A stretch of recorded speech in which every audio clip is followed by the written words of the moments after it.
as I got my food, about to leave the Seattle area, got a call from dispatch saying, hey, we're bidding a load for picking up out of Spokane today still, and delivers to Yakima, Washington tomorrow morning. I said, go ahead and bid it. So this is going to be one. I left the day before yesterday. I was busy yesterday. I unloaded today. I still got to drive home and back today. So all things considered, all that, it's going to be 3 loads in 3 days. I'm filling up at the Costco diesel area and going to be going all as fast as I can to get to pickup. That way in Spokane I can load up. It's going to be some carpets, flooring stuff. I don't know exactly what it is, but something like that. Once I grab that, the delivery is tomorrow morning, so I'm going to go home and get a good night's rest and then leave tomorrow morning and get it delivered. That's the plan. We'll see what we're picking up.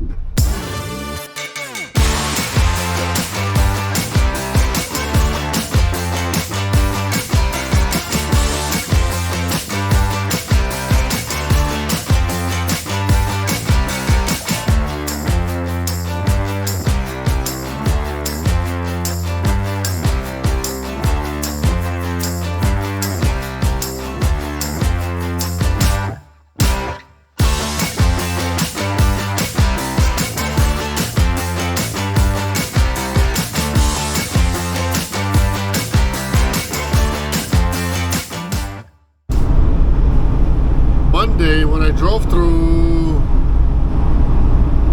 to Seattle and back, or did I leave Sunday? I forgot what it was. Anyways, I drove through Monday. The prices for diesel, they were around $5 a gallon. So from Monday to Friday, within the 5 days, it depends on the gas station still. Some of the other ones are like $5.20, $5.40, but that Love's at Ritzville, Washington, is $5.76. If you're paying with a card for diesel, $5.76. That's insane. That's an incredible price. What are these guys thinking? Man, oh man. Climbing back up. Gonna have to do just 1 extra load a month just to cover that fuel difference in price, and to make up for it. Not just for the fuel, but you know what I mean? To make up for the fuel and to make up for the, for less money on the loads. Just gotta do an extra, maybe 1 run a month or so. Something like that. And what is this? Why is everybody trying to stop? Oh, when we had that crazy smoke, Amazon right there on the left. I think it's probably the biggest Spokane employer as far as, people working there goes. I think Amazon is. Maybe Caterpillar is not too far behind, but I think at Caterpillar there's more robots than here, but there's a lot of robots over here at Amazon as well.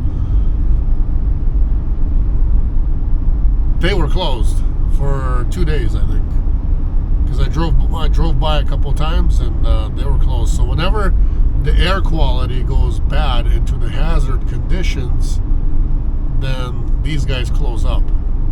I don't know why. It's not like they work outdoors, but I guess because they're unloading trailers, backing them in, and maybe the air still gets in the building. I guess maybe because of that. But all the other shipping companies and everything else, everybody else always works, but these guys, they're just so worried about their lungs that every single year we got wildfires, they always close it down and let people go home. Whenever it's slow, they never let anybody home, but whenever there's bad air quality, they let people go home. Doesn't make sense to me.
just one pallet. We could have grabbed it with the little van if we would have known the dimensions, but we kind of didn't know, and they just said, oh, it's going to fit in Andre's van. It's going to fit. So we could have grabbed it even earlier with the other van, but I guess it was meant to be for me to go get this stuff. So one pallet, flooring, and I guess a couple of buckets of glue. I just need my rest. Today's the third day that I haven't been home, and in about, I don't know, 2 hours is going to be like, you know, 3 full days that I haven't been around. So not used to that, actually. It hasn't been this busy usually.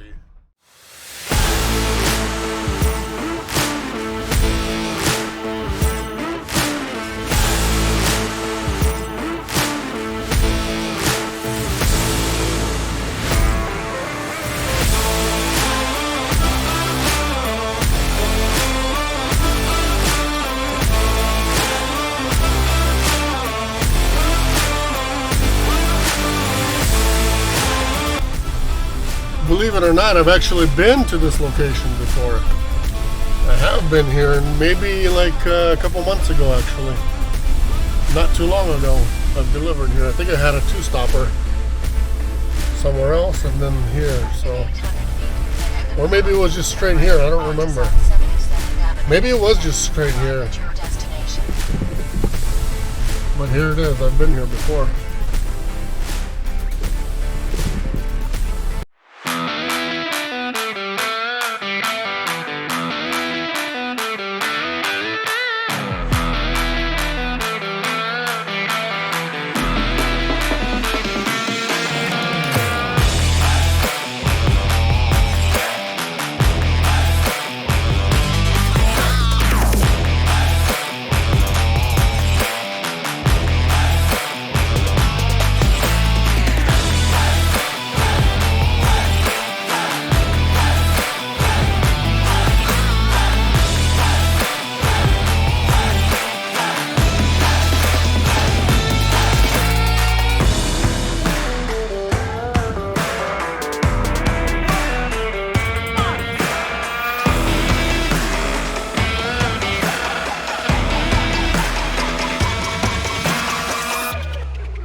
Our job is really not that difficult. I don't know why some people make it difficult, but honestly it's not, because all we do is open the door, show up on time, open the door, they put the freight in, we strap it in and close the door and drive.